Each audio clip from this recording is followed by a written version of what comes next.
नमस्कार विद्यार्थी बांधवांनो, आपल्या यूट्यूब चॅनलमध्ये मी तहसीलदार नितीन कुमार देवरे ग्रामीण भागातील सर्व विद्यार्थी बंधू भगिनींचं हार्दिक स्वागत करतो।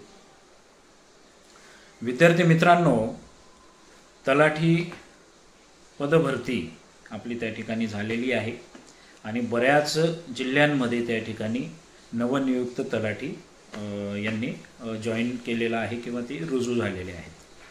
तर आपल्या यूट्यूब चॅनलच्या माध्यमातून त्या ठिकाणी आपण ही जी काही सिरीज आहे नवनियुक्त तलाठी यांच्यासाठी जी काही विविध प्रशिक्षणाची माहिती मी देत असतो, तर हा त्याचा चौथा भाग आहे। या भागामध्ये नवनियुक्त तलाठी यांच्यासाठी तहसील कार्यालयामध्ये होणाऱ्या बैठका, त्याचबरोबर आढावा सभा यांच्याशी संबंधित काय प्रक्रिया असते किंवा कशा पद्धतीने नवनियुक्त तलाठी यांनी तहसील कार्यालयात असेल किंवा तहसीलदार किंवा वरिष्ठ अधिकारी यांच्या बैठका अटेंड करणं आवश्यक असतात। या बैठकांमध्ये मुख्यत्वे करून कोणकोणते विषय त्या ठिकाणी घेतले जातात किंवा या बैठकांमध्ये काय काय सूचना दिल्या जातात, कशा पद्धतीने आढावा घेतला जातो, याबाबतची माहिती या व्हिडिओच्या माध्यमातून देणार आहे।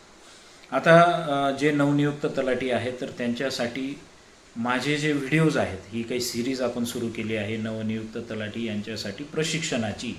तर फार नवनियुक्त तलाठी यांचे मेसेजेस येत आहेत, फोन कॉल्स येत आहेत आणि ही जी काही सिरीज आहे तर त्यांना निश्चितपणे फायद्याची ठरत असल्याचं त्या ठिकाणी हे लोक मला मेसेज करून सांगत आहेत। तर विद्यार्थी मित्रांनो, सगळ्यात महत्त्वाचा जो विषय आहे तो म्हणजे जे नवनियुक्त तलाठी आहेत किंवा जे भविष्यामध्ये तलाठी होऊ इच्छित आहेत, तर अशा लोकांसाठी सगळ्यात बेसिक गोष्ट म्हणजे जे वरिष्ठ असतात, मग त्याच्यामध्ये तलाठी यांच्या लगतचे वरिष्ठ, नेबरिंग बॉस ज्याला म्हटलं जातं, तर ते असतात मंडळ अधिकारी।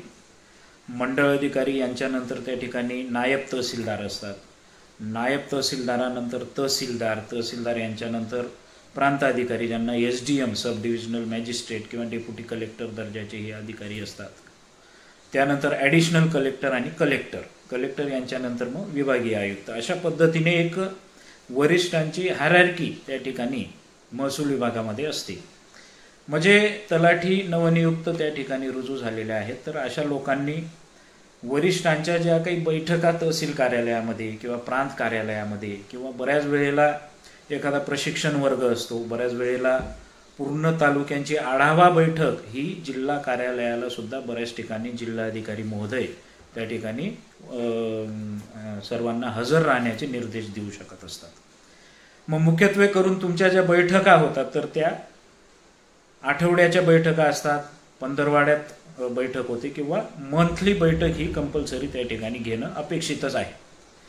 बैठका घेण्याचा उद्देश जो आहे तो म्हणजे मित्रांनो, जे सुरू असलेलं कामकाज आहे तर त्याच्यात किती प्रगती झालेली आहे या गोष्टीचा आढावा वरिष्ठांना घेणं अपेक्षित असतं। कारण खालचा आढावा घेऊन त्या ठिकाणी वरिष्ठांना त्यांना माहिती किंवा रिपोर्टिंग करायचं असतं।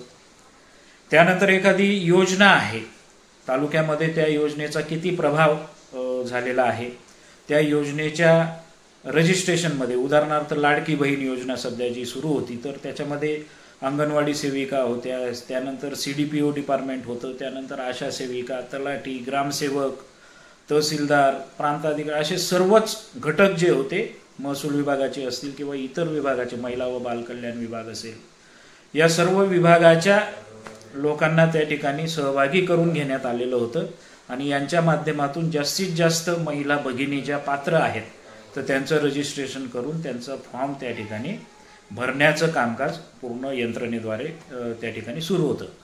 मग अशा वेळी दर दिवशी किंवा दर आठवड्याला किती प्रोग्रेस झालेला आहे, कोणत्या तलाठ्याने किंवा कोणत्या गावामध्ये किती नाव नोंदणी झाली, तर याचा आढावा मुख्यत्वे करून तहसीलदार हे घेत असतात।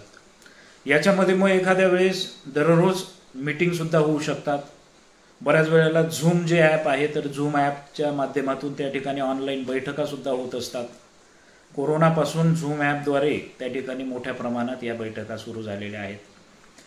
त्यानंतर बऱ्याच वेळेला मंडळ अधिकारी जे असतात तर मंडळ अधिकाऱ्यांची मीटिंग तहसीलदार प्रांताधिकारी घेत असतात आणि त्यांना जबाबदारी दिली जाते की तुम्ही तलाठ्यांकडून असं कामकाज करून घ्या, जेणेकरून मंडळ अधिकाऱ्यांच्या माध्यमातून ते कामकाज मार्गी लागत असतं. म्हणजे अशा पद्धतीचं कामकाज हे बैठकांच्या माध्यमातून होत असतं.